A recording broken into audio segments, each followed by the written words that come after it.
Gikalipay sa pipila ka mga mamalitay, ingon man sa mamaligyaay ang pag-ubos sa presyo sa bugas, partikular sa kalinang public market ng siyudad sa Davao.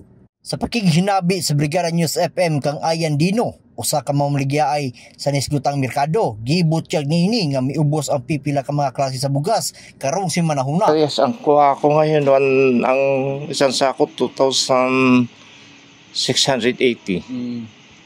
Yung Joker 128. Yun lang. Ang mga local medyo mababa.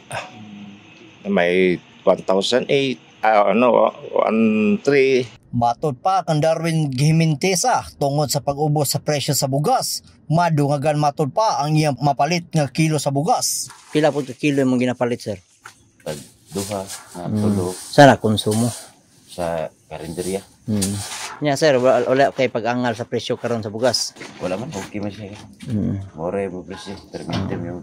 Sa karon anaa sa 54 pesos matag kilo sa Kuhaku Red, Kuhaku Yellow ug Jasmine Rice 55 pesos matag kilo, Joko Rice 56 pesos matag kilo, Banay-banay nga anaa sa 47 matag kilo, B160 banay-banay 53 matag kilo, Bansalan Rice 42 matag kilo, Mais 35 matag kilo, Red Rice 53 pesos matag kilo, Dinurado 60 pesos matag kilo ug ang tapol nga anaa sa 130 kada kilo.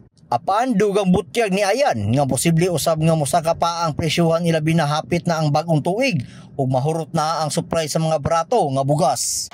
Ang balita namin mga bago matapos sa New Year, aakyat ali na konti.